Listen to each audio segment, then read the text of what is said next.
Selamat siang semuanya. Sebelumnya kami ngucapin terima kasih untuk kesediaan kalian untuk terlibat dalam diskusi hari ini. Sebelumnya kami perkenalan diri dulu. Nama kami, ini saya Timothy dan ini teman saya Ger dari Teknik Biomedis Universitas Airlangga 2021. Di sini kami akan ngadain diskusi dan tanya-tanya singkat mengenai teknik medis sebagai perlengkapan untuk tugas UAS kami Teknik Biomedis T2.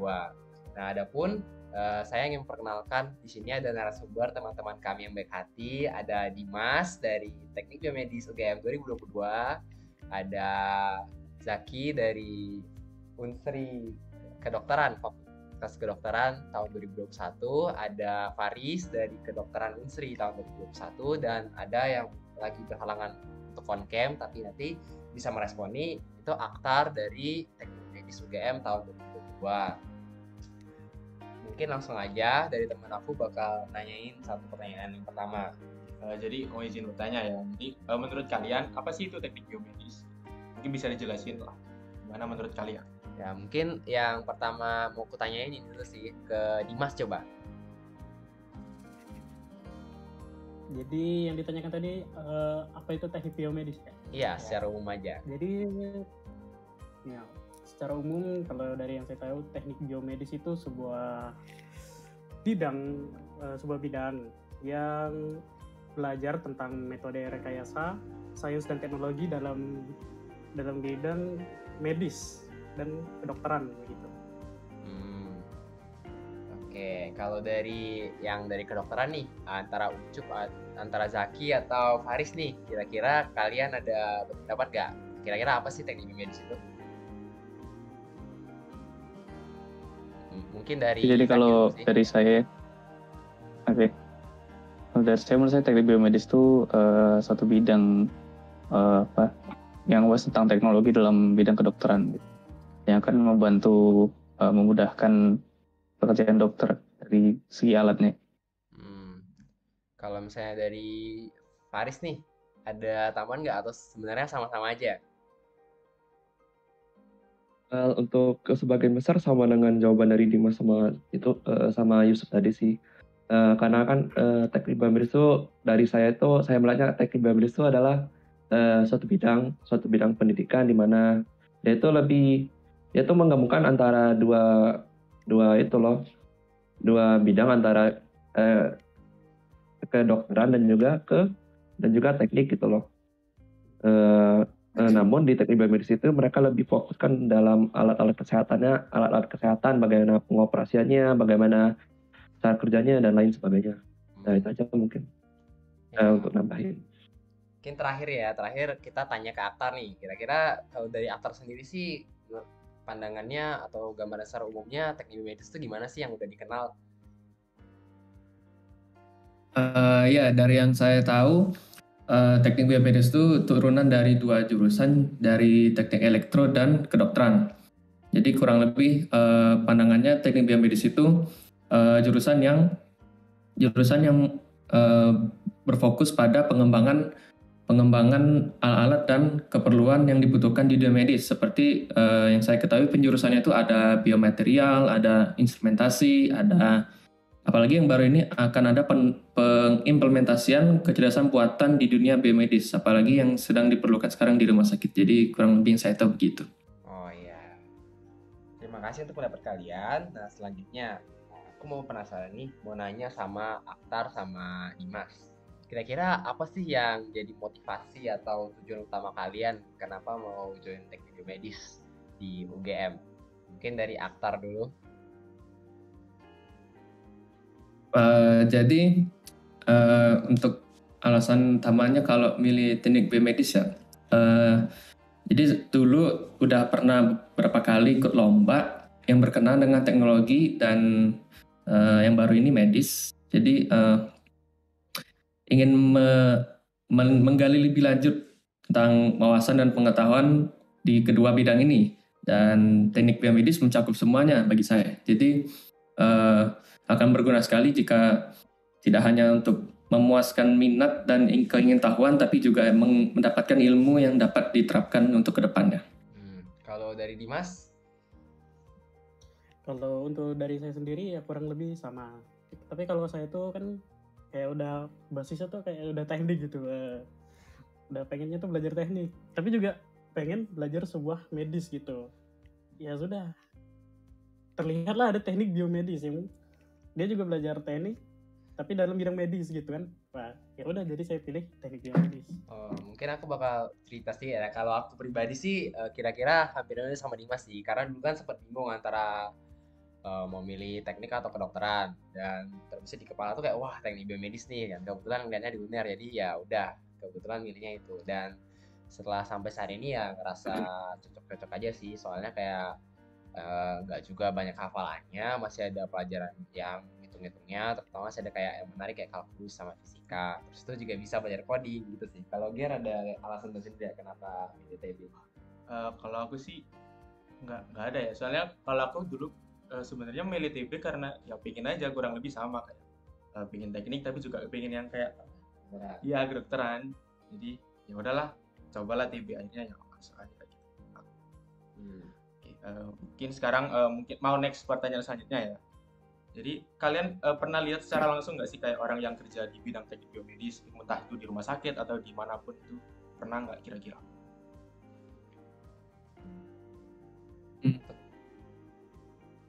Ya, pernah nggak Mulai kalian? dari aku dulu. Oh iya, terserah yang udah pernah, boleh langsung dapat.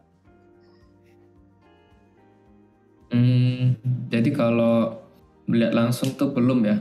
Tapi kalau lihat kayak, maksudnya bukan lihat langsung face to face gitu, tapi kalau lihat dari video atau dari sosial media gitu,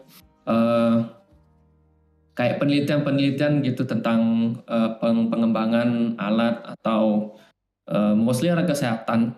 Tapi kayak ada pernah dengar kan kayak jantung buatan atau kaki prostetik segala macam itu kan kalau nggak salah jatuhnya di biomaterial lah. Nah, jadi bukan pernah sih, ya sering lah aja lewat di internet, dan ya itu salah satu poin menariknya kalau dari saya.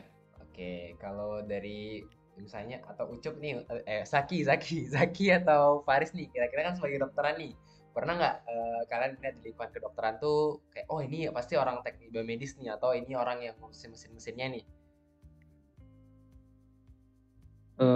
Kalau boleh aku dulunya. Dari Faris dulu. Oke, makasih. Nah, kalau dari aku sendiri, karena waktu itu pernah berkunjung ke rumah sakit gitu, karena ibu saya juga orangnya di kesehatan, jadi sering-seringlah ke rumah sakit. Waktu masuk ke ruangan ada yang banyak lah, kan ada mesin X-ray lah, ada mesin operasi lainnya. Tapi yang secara langsung saya lihat tuh ya mesin yang langsung pengoperasian X-ray-nya kalau secara langsung. Mungkin dari Yusuf ada lebih? Kalau saya sebenarnya belum pernah lihat juga ya, kalau secara langsung. Mana tadi lihat di internet pernah. Dan atau ini dihitung atau enggak, cuman saya dulu pernah tes genos itu. Kalau emang yang mengoperasikannya itu masuk dalam TB, mungkin saya pernah melihatnya. Cuman kalau secara langsung yang benar berhubungan sama lab kayaknya belum.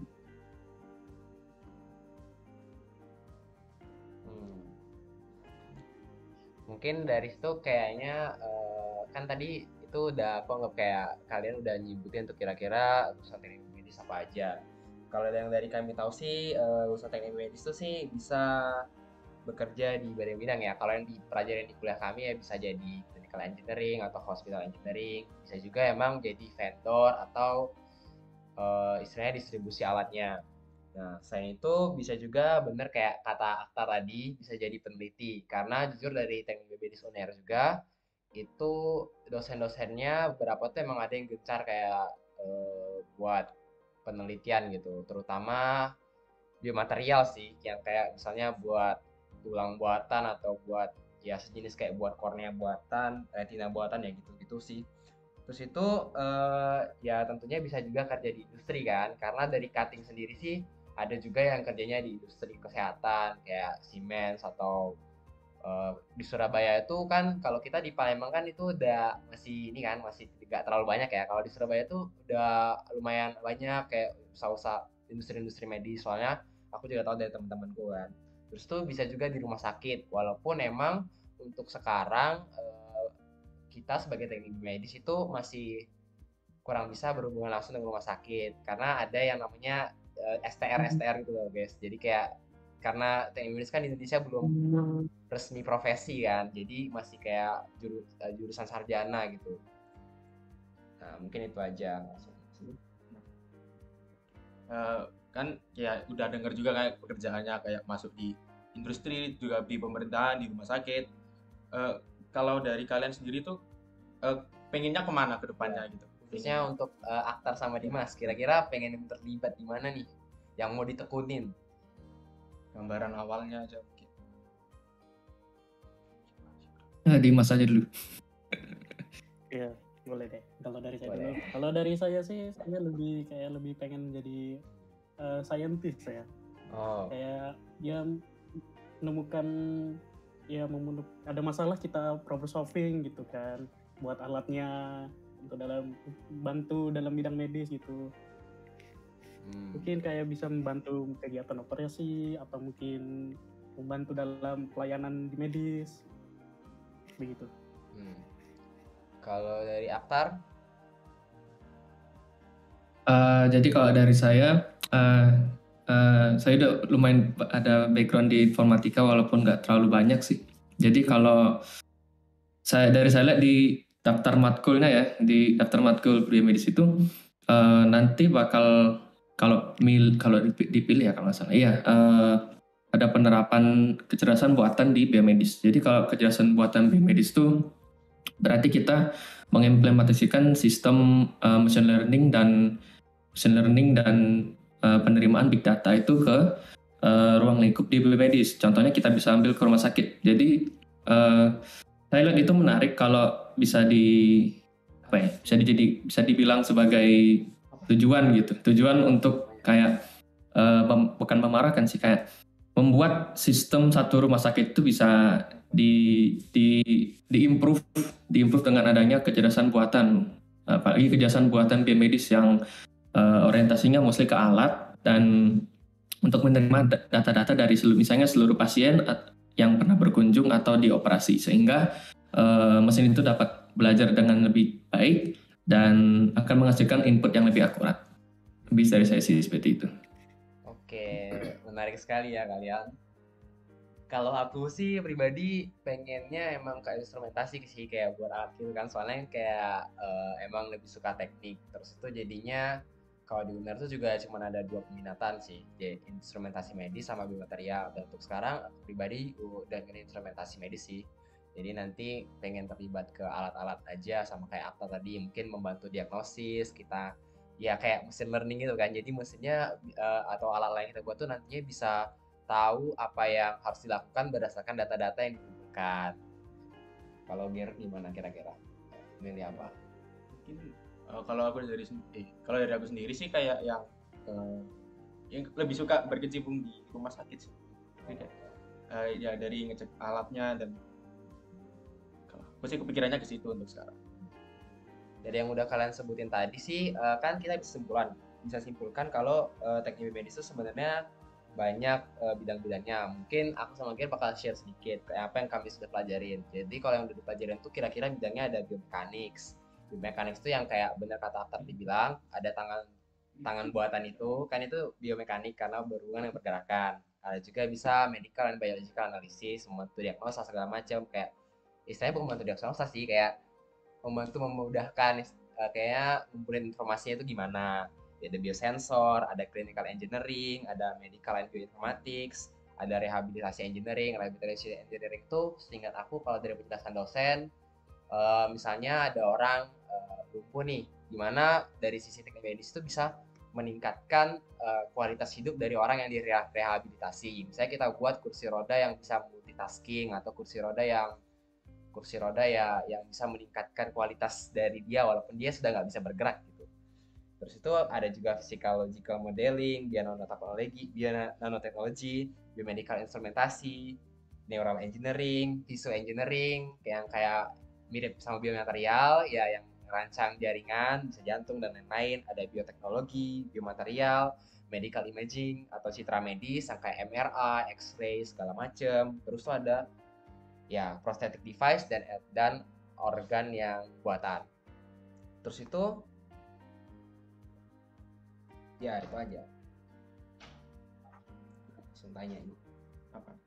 Film nggak sih? Kan aku udah nyanyi.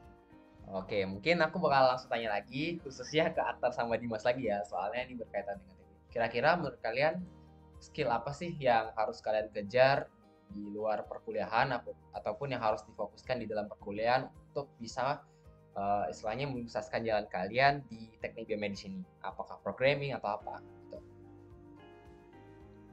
Mungkin dari Aktar dulu. Oh, oke.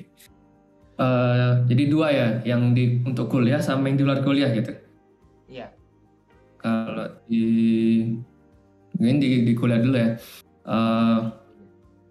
Kalau yang dari saya lihat untuk biomedis tuh untuk kuliah yang jelas banyak sih karena exposure-nya ke namanya biologi kan, biomedis kan bio dan medis gitu, menghubungkan antara dunia medikal dengan biologi. Maksudnya biologi itu dalam artian orang kan karena cakupan teknik biomedis itu seperti prospeknya bisa terjun ke pemerintah atau menjadi bagian dari rumah sakit atau untuk meneliti menemukan alat yang lebih lanjut. Jadi mungkin yang saya pikir skill yang harus sering dikuasai itu di biologi sendiri. Dan untuk di luarnya kalau dari interest saya kan untuk kejelasan buatan biomedis ya. Jadi yang jelas programming dan programming yang bisa lebih ke object oriented karena biomedis kan kuat di instrumentasinya kan, kayak instrumentasi biomedis. Jadi fokusnya ke programming yang bisa membuat program untuk bisa diintegrasikan dengan alat, jadi seperti itu. Oke, makasih tanggapannya. Mungkin lagi untuk Dimas gimana? Kira-kira apa yang mau disiapin ke depannya? Untuk yang disiapkan di teknik biomedis ini, mungkin sama yang seperti Aktar tadi, kan ada ya dia ini kan ada komputasi ya di biomedis ini ya, programming pasti penting, sudah jelas. Dan juga kita harus ada basic skill problem solver gitu, sebagai basic engineer gitu kan. Di bidang teknik itu kita harus pintar bagaimana menyelesaikan masalah gitu. Terus untuk yang lain-lainnya mungkin ya bisa belajar desain untuk membuat desain perangkat industri di bidang biomedika kan. Seperti itu. Oke, setuju banget sama kalian, gila, keren-keren. Coba langsung aja pertanyaan terakhir dari Ger.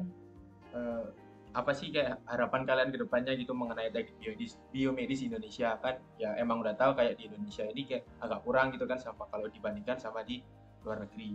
Mungkin dari kalian kayak harapannya itu gimana sih buat teknik biomedis di Indonesia sendiri khususnya? Ya mungkin kita kebalikannya nanyanya ke anak kedokteran dulu, walaupun mereka kan bukan teknik biomedis, kayak tanya aja harapannya apa nih. Mungkin dari Faris. Oke, aku dulu ya.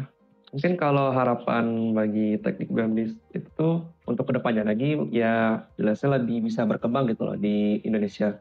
Karena kan kalau di negara luar tuh kan teknik biomedis itu sudah maju gitu loh. Beneran teknik dan kedokteran itu sudah bergabung dan juga ya saling melengkapi gitu loh.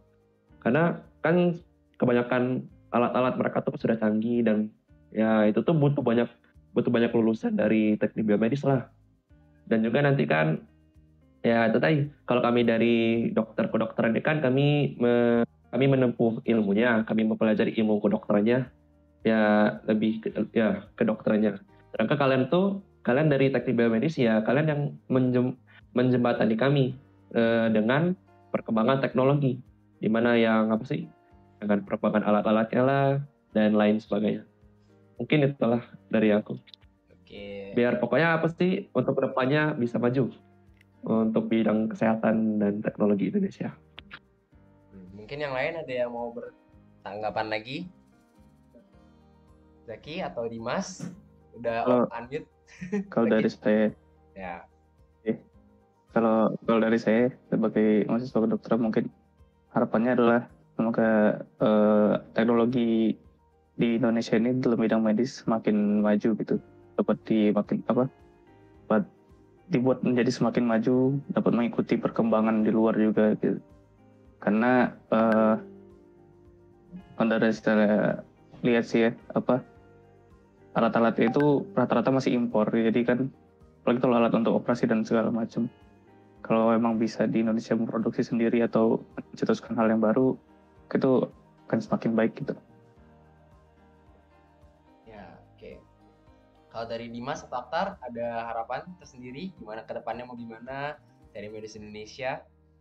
Aktar dulu mungkin.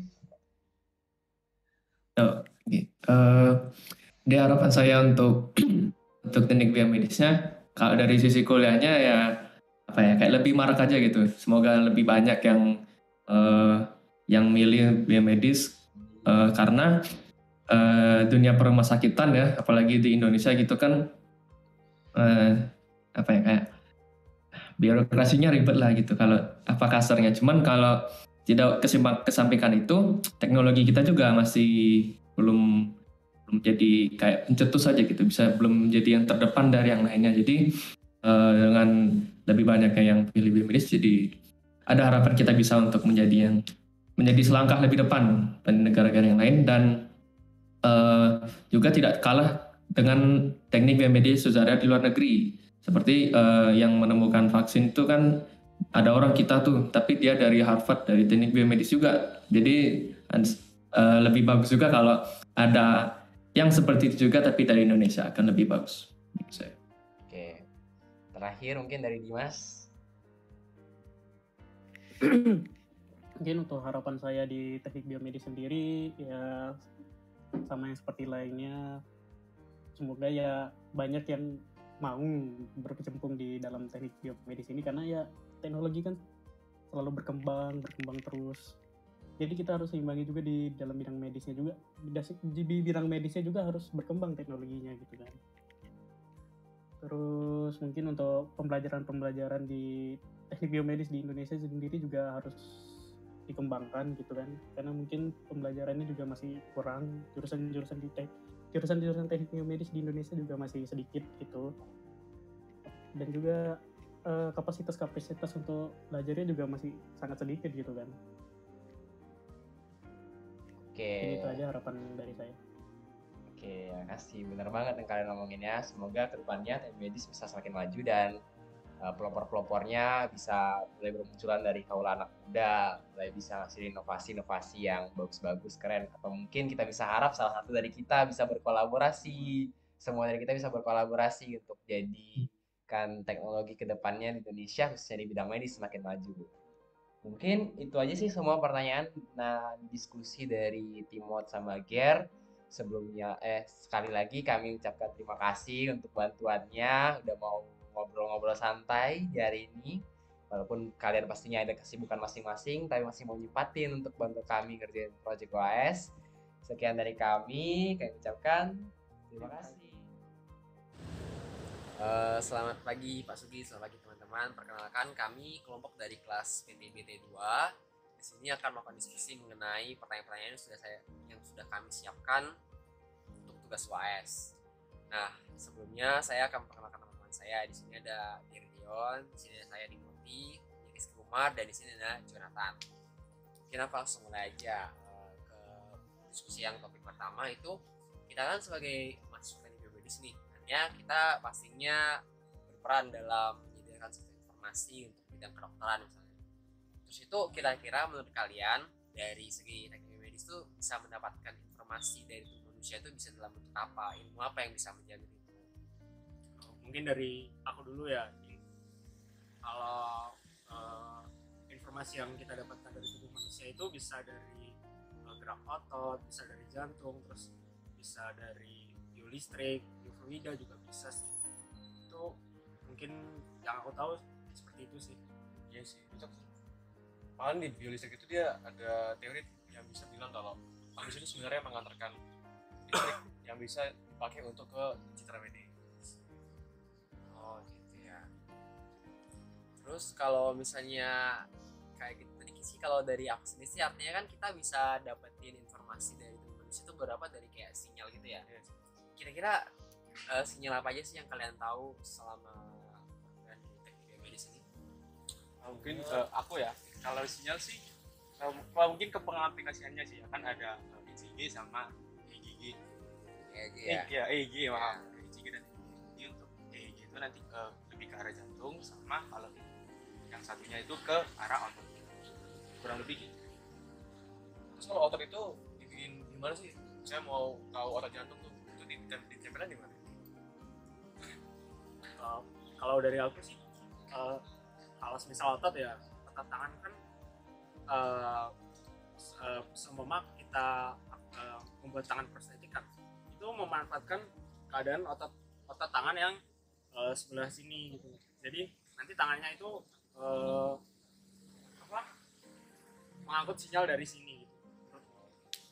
Iya sih itu bisa ya, kan ada teknologi chip sekarang yang bisa kayak nangkep pergerakan, baik kalau di jantung mungkin kita bisa tahu di jantung, kalau di otot keteranya di yang masih saraf. Terus artinya kalau kayak gitu kan ada kaitannya nih dengan biomekanik, ngomongin soal otot tadi kan. Nah menurut kalian tuh kira-kira manusia tuh, kalau dari pandangan kalian, manusia tuh emang butuh bergerak atau bagaimana ya? Perlu nggak sih? Harusnya perlu. Kita kemana-mana tuh gerak Pasti gerak kan. Mau apa gerak, Bangun tidur aja gerak. Jadi kehadiran biomekanik pastinya ngebantu banget ya? Ya pasti. Bahkan dari gerak sendiri pun bisa tahu kan penyakitnya. Saya orang yang jalannya bincang, kita tahu sebetulnya ada gulanya, ada kolesterolnya. Oh iya.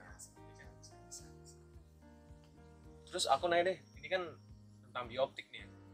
Menurut kalian tuh kenapa sih orang-orang tuh harus punya alat bantu untuk penglihatan? Apakah matanya itu gak bisa lagi disembuhin atau gimana? Menurutku sih ada beberapa keadaan ya, mungkin selain nggak bisa disembuhin, mungkin biayanya terkenal mahal, seperti operasi plastik itu kan mahal ya. Jadi pakai alat bantu aja yang lebih murah gitu. Menurutku sih itu.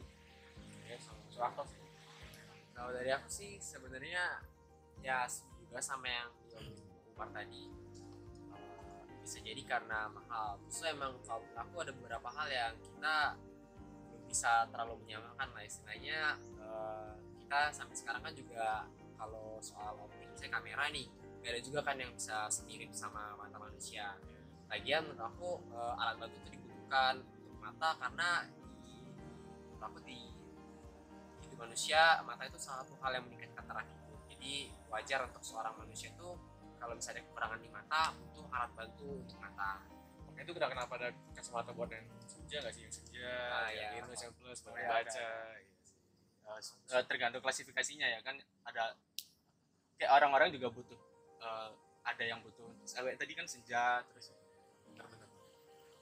Mungkin aku mau ngelanjutin pertanyaan aja nih. Jadi terkait citra medis di mata kalian tuh gimana citra medis? Aku sih citra medis itu kayak sesuatu hal yang dari tubuh manusia itu bisa kita lihat dalam bentuk data ataupun informasi. Citra medis? Kalau aku sih juga hampir sama sih kayak Aju. Nah, juga kita kan menangkap sinyal maupun kita membuat alat-alat juga itu dari citra medis kan. Bener banget sih, aku juga setuju. Contohnya kayak citra medis kan ada MRI, ada X-ray dan lain-lain. Itu kan kayak membantu hal yang nggak bisa kita lihat sebagai manusia, jadi kita tahu kondisinya. Tapi kan setuju nggak sih kalau citra medis itu tuh prakteknya tuh panjang banget, kayak hal yang kalian nggak tahu nih dalam tubuh manusia itu bisa kalian tahu gitu, kayak hal yang sangat-sangat tidak mungkin cuman mungkin gitu ya. Ini kan sih kayak dia tuh misalnya punya gangguan jantung tapi dari luar tuh kayak nggak kelihatan, cuman pas masukin ke MRI ketahuan semua. Ya keren banget nggak sih? Ya itu sih emang prospeknya harusnya ya menjanjikan sekali sih kan. Istilahnya kalau kita mau nyelesain masalah medis ya artinya kita harus tahu akarnya kan. Kalau misalnya kita aja nggak tahu permasalahan yang manusia karena kita terbatas melihatnya, ya citra medis jadi solusi Ya. yang ya pasti menjamin. Ya kayak apa, kayak itu sih apa, MRI kan juga kok MRI sih, untuk USG kan itu menembus jaringan manusia kan untuk melihat sesuatu yang ada di dalam kandungan. Nah itu jadi kita tahu seumpama seorang ibu yang mengandung mau USG jenis kelamin anaknya atau kesehatan dari janinnya kan, jadi membantu gitu loh. Tapi kan tau nggak sih sebenarnya sel-sel di tubuh kita ini bisa mengantarkan listrik. Nah, nantinya listrik ini bisa ditangkap oleh sinyal medis yang kemudian ini bisa diproses jadi data untuk di citra medis. Sebenarnya kita ini belajar teknik medis ini untuk membantu menangkap dan juga mengembangkan perkembangan kesehatan di Indonesia sih. Ya kan? Kira-kira ada yang bisa jawab sih, kurang tahu. Biolistrik kan, ya kan, Ini listrik. biolistrik itu menurutku ya kan dari setiap sel itu kan terdiri dari mungkin atom kan ya, kan juga ada elektron. Nah itu elektron itu juga bergerak di dalam darah itu mengantarkan listrik, dan itu bisa buat sinyal mungkin ataupun pertanda ya, buat kita mengetahui penyakit ataupun yang lain-lain. Nah, jadi mungkin kesimpulannya kayak karena tubuh kita pasti tersusun oleh elektron dan elektron itu bisa mengantarkan listrik, jadi ada kemungkinan kita pasti juga bisa mengantarkan listrik kan. Iya. Ya. Mungkin mau tanya aja sih, kan tanya iseng sih ya, tanya kan berarti kita tuh kayak ngehantarin listrik ya, apa bisa? Ayo nggak apa-apa. Oh, Nggak apa-apa. maksudnya Iya kenapa? aku aja dulu ya. Udah. Maaf. Nah, ini kalian tahu nggak sih ada konsep biofluida kan? Nah itu kan bisa kan di dalam jantung itu kan ada konsep biofluida. Nah itu bisa nggak sih kita mengetahui kesehatan seseorang dari dari konsep biofluida itu di dalam jantung? Bisa nggak sih? Bisa sih harusnya. Kalau dari aku sih bisa, karena kalian pasti ingat kan kemarin pas kita ujian sepeda sama tuh kan, kita belajar hal yang fluida yang kayak kontinuitas itu kan. Iya. Ada kan soal Iya, yang iya. ada soal yang ini kan, ada soal yang pertukaran darah ya. Iya. Nah, aku kayak misalnya gitu. Jadi kayak ketika dideteksi nih kecepatan aliran darah yang di sini masih lambat, tiba-tiba di ujung udah cepat, padahal masih ada di pembuluh darah yang sama, artinya harusnya ukurannya sama kan, tapi kok bisa lebih cepat, artinya ada penyumbatan kan. Mungkin ada yang Mungkin tadi pendapat yang lain. mungkin ya. Oh iya, mungkin itu tau nggak sih yang kalau orang bilang kalau dia sakit jantung atau punya sesak nafas itu mandi pakai air dingin. Pernah nggak sih denger yang kayak gitu? Yang katanya itu bisa membuka jaringan yang tersumbat gitu katanya. Ada kaitannya nggak sih ke Bukannya air hangat ya? Air dingin nggak sih? Air dingin. Oh, air dingin ya. Maaf ya. Dingin, harusnya. Kalau perkataanmu gimana? Harusnya sih iya nggak sih?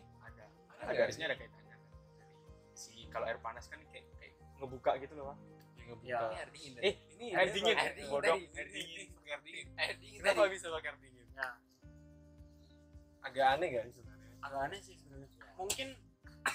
Mungkin dari itu sih kan, kalau suhu kita tinggi, ada apa ya, kerja tubuh kan lebih cepat kan ya. Mungkin biar lebih rileks ya. Biar Biar lebih rileks. Biar lebih rileks Oh, aja. berarti kaitannya juga dong itu.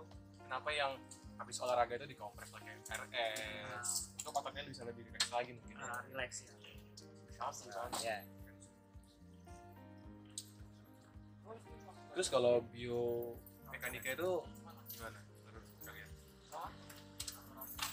Apakah prospeknya panjang juga nggak sih? Karena yang ku tahu itu kayak robot-robot itu nggak sih? Arti gimana sih? Yang bahas tentang pergerakan sih- manusia.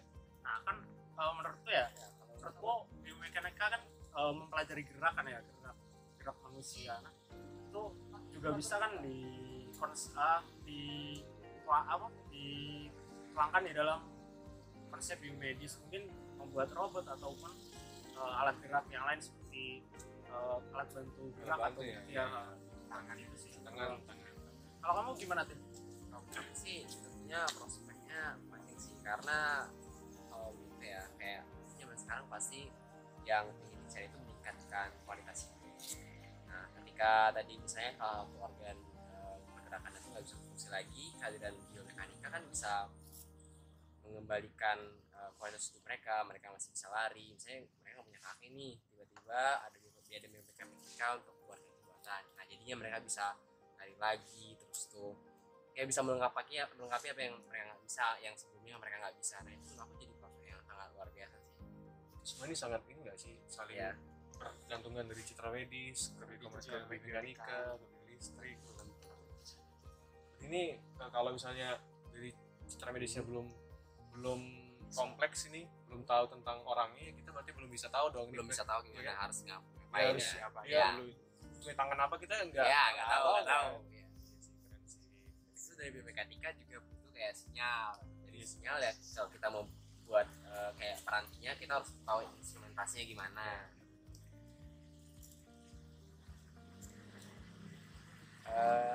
Ada lagi mungkin dari kalian yang mau nambahin atau kayak ada yang mau diskusi lagi sekarang? Kalau apa ya? Mungkin ini sih konsep MRI, tahu nggak? Kamu MRI tahu nggak? Tahu sih, tapi kayak ya sering lihat kan di film Oh, kan ya. banyak gitu.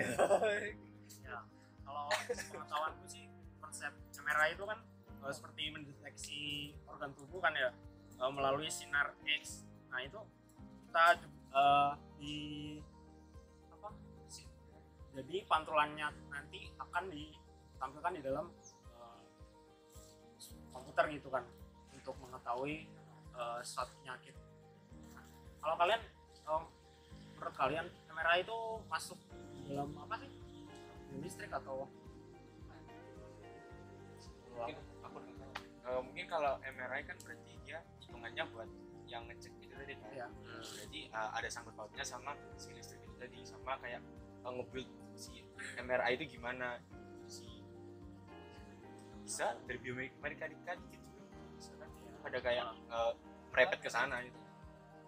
Kalau aku sih belum dari Ya kalau aku lebih ke generasi sih, karena kayak jadi core-nya kan. Ya. dia bisa mengeluarkan data-data dari orang tuh dalam Dalam bentuk informasi lah gitu. Oh, iya. Bisa. Ya mungkin fungsinya itu ya berkaitan biolistrik sama citra medis itu. Karena kalau nggak ada listrik, sel-sel kita kan nggak mengantarkan listrik tuh ya.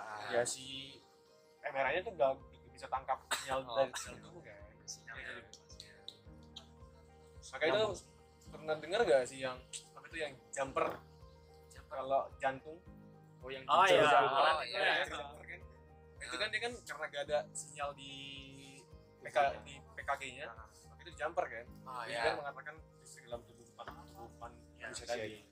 Biar di PKG-nya itu bisa ada sinyal lagi. Gitu. Keren. Bikin nyoba anakmu. Jangan dong.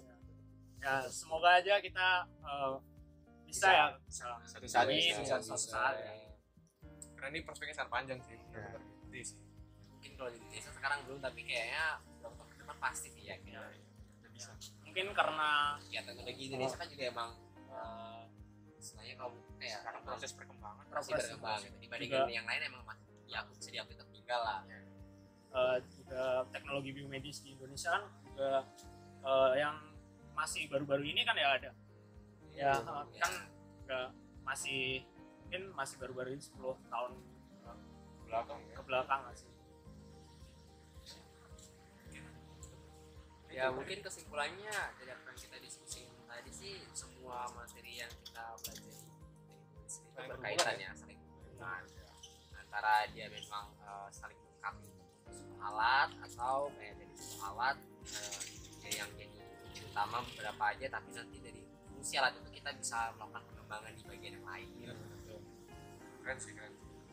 Mungkin sekian itu saja diskusi dari kelompok PTB T2. Kalau misalnya ada kata-kata yang kurang berkenan dari kami mohon maaf. Sekian dan terima kasih. Halo semua, perkenalkan saya Timur Dementa Tarigan dan ini teman saya Gildion Fernando Alfri dari Teknik Medis Unair Angkatan 21. Hari ini akan menjelaskan instrumentasi medis sebagai tugas UAS kami di pengantar Teknik Biomedis T2. Selanjutnya akan dijelaskan oleh teman saya. Oke, sekarang masuk ke bagian instrumentasi. Jadi, instrumentasi itu didefinisikan sebagai ilmu yang mempelajari dan mengaplikasikan pengukuran serta pengendalian atau kontrol variabel proses dengan tujuannya itu sesuai dengan kebutuhan. Jadi kayak sesuai cakupannya aja gitu. Nah, pada prakteknya instrumentasi sama kontrol itu tuh sangat berkaitan satu sama lain.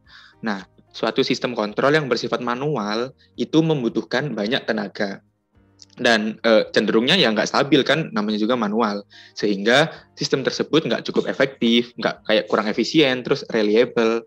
Nah, dengan adanya instrumentasi ini itu tuh bisa melengkapi hal tersebut, kontrol itu tadi, dengan mengintegrasikan pengukuran, monitoring, terus kayak pengendaliannya secara kolektif atau paralel, sehingga terbentuklah sistem instrumentasi dan kontrol yang umumnya diterapkan secara otomatis. Itu mungkin bisa next.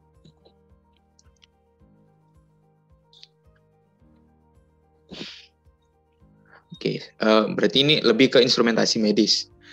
Instrumentasi medis itu merupakan pengaplikasian dari teknik elektronika, mesin, informasi, dan juga teknik pengukuran dalam upaya membangun sebuah piranti yang akan dipergunakan untuk melakukan proses monitoring pasien, diagnosa, dan penanganan sebuah penyakit. Nah, instrumentasi medik ini juga instrumentasi medik ini merupakan salah satu bagian dari kelompok keahlian instrumentasi dan kontrol di teknik fisika. Goblok apa itu?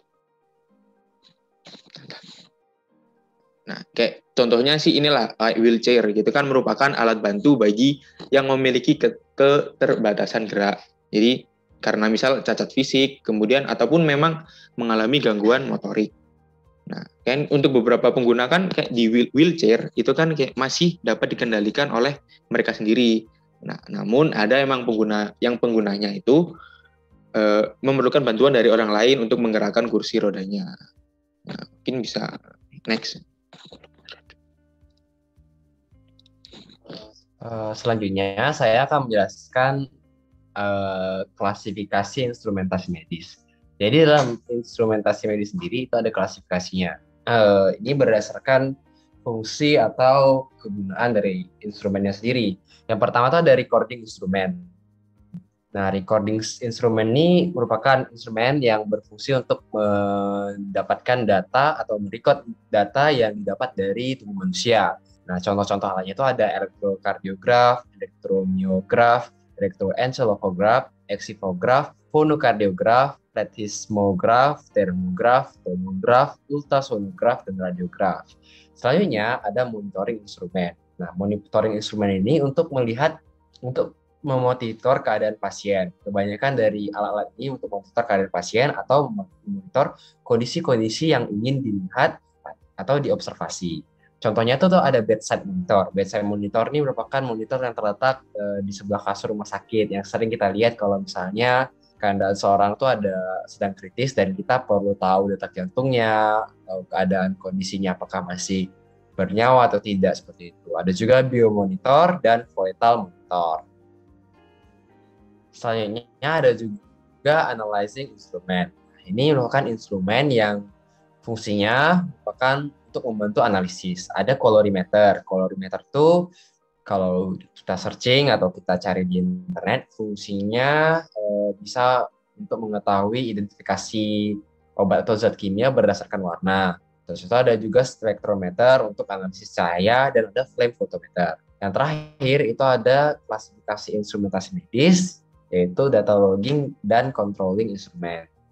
Nah, untuk data logging ini yang menyimpan data yaitu komputer, dan controlling ini kontrol yang dimaksud kontrol di sini yang mengontrol instrumentasi yang langsung mengontrol dengan manusia tersebut. Istilahnya kayak defibrillator itu kan alat yang berhubungan dengan jantung. Jadi dia mengontrol cara jantung bekerja. Ada dialisis instrumen, itu yang salah satunya ada hemodialisis, dan ada juga heart alarm machine. Artinya kontrol dari instrumentasi itu sendiri langsung berhubungan dengan manusia, seperti itu.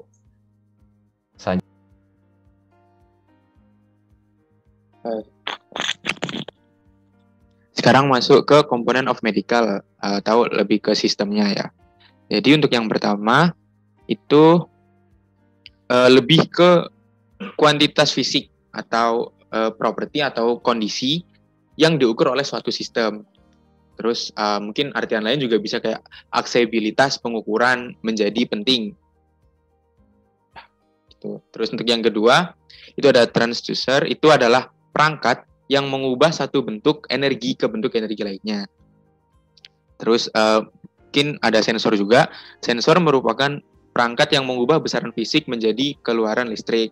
Nah, sensor ini tuh harus non-invasif atau minimal invasif lah, ya, sehingga dia bisa berfungsi. Terus ada signal conditioning.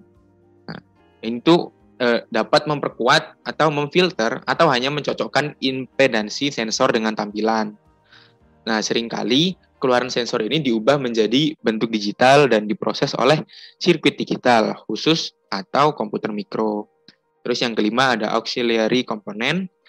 Itu merupakan sinyal kalibrasi dengan sifat yang besaran ukurnya itu harus diterapkan pada input sensor atau sedini mungkin dalam rantai pemrosesan sinyal. Next.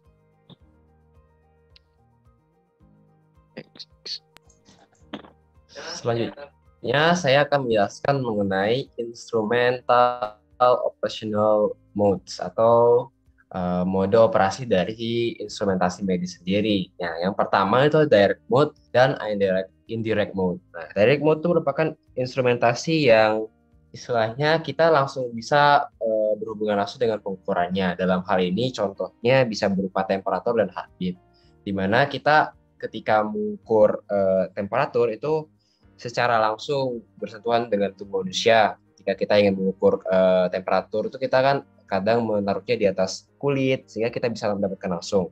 Sedangkan yang indirect mode itu yang perlu proses. Artinya kita mendapatkan data dari tubuh manusia tapi kita butuh proses karena yang kita lihat itu berada di dalam tubuh atau suatu hal yang tidak bisa secara langsung kita sentuh. Contohnya seperti morfologi dari internal organ, dan juga volume dari tekanan darah yang bagian dalam, serta volume paru-paru. Selanjutnya itu ada pembagiannya, ada mode operasinya berdasarkan sampling mode dan continuous mode. Nah, sampling mode ini artinya kita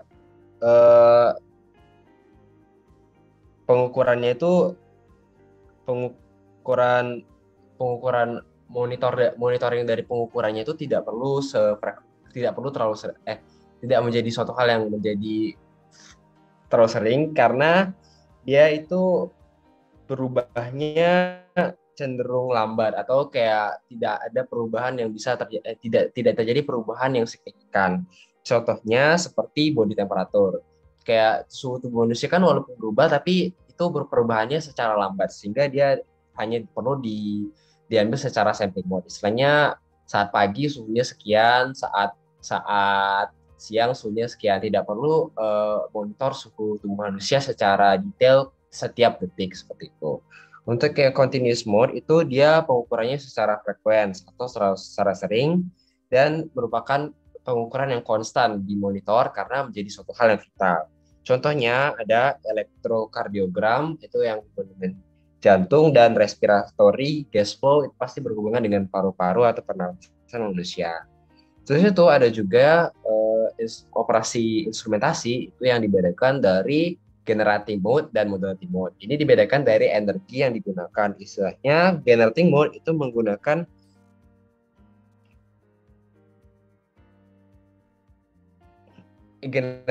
sensornya memproduksi output mereka berdasarkan dari energi yang mereka dapatkan dari pengukurannya. Jadi pengukurannya akan menghasilkan energi bagi sensor dan sensornya baru menghasilkan output. Sedangkan modulating mode itu mengemukakan sensor yang mengalterisasi, artinya menggunakan flow energi yang digunakan dari external sources untuk menghasilkan outputnya.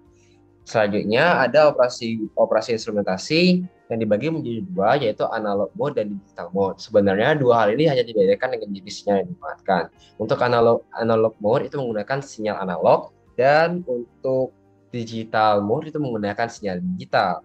Nah, terakhir itu ada perbedaannya berdasarkan real time mode dan delay time mode. Nah, untuk yang real time mode, sesuai dengan kata arti dari bahasa Inggrisnya real time, artinya hasilnya akan langsung diperlihatkan hampir secara langsung, jadi secara real time, secara tidak ada proses yang perlu dilakukan, akan tapi langsung ditampilkan. Sedangkan delay mode merupakan instrumentasi yang membutuhkan proses terlebih dahulu, sehingga dia membutuhkan waktu, sehingga hasil yang diberikan membutuhkan waktu karena ada proses pemrosesan sinyal atau pemrosesan informasi lainnya yang diperlukan oleh instrumentasi medis tersebut.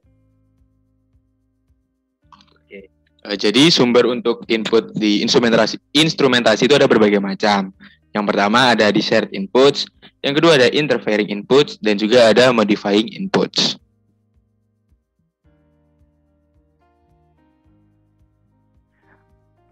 Mungkin cukup sekian dari saya Girdion dan juga teman saya Timothy. Untuk kurang lebihnya mohon maaf. Wassalamualaikum warahmatullahi wabarakatuh.